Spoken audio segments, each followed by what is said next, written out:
Alors la patinoire, elle a une surface de glace de 1800 m². On est homologué pour 1800 places assises en tribune et on a un stock de patins de 800 paires qui part du 23 au 49.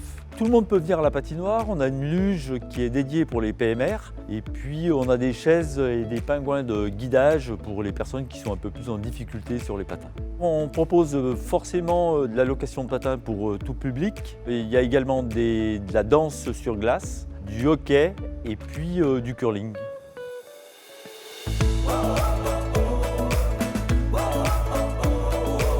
La patinoire a été construite en 1960-61. Elle a subi pas mal de rénovations, agrandissements, avec notamment la salle du bar en 1975. Les derniers gros travaux datent de 2010.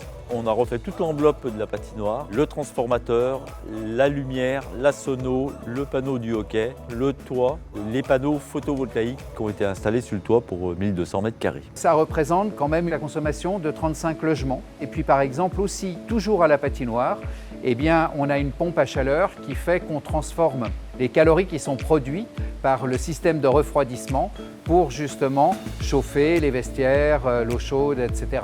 Donc on essaye à chaque fois de trouver des solutions un peu innovantes, intelligentes, mais sans attendre que ce soit des effets de mode.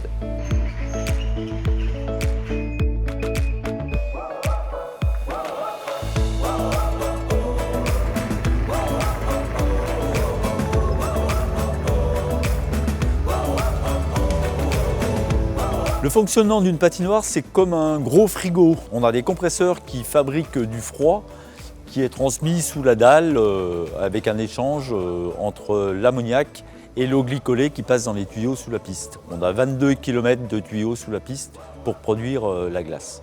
Les tuyaux sont dans la dalle, ensuite on a une dalle en sable pour faire la couleur blanche et on a à peu près 5 cm de glace au-dessus.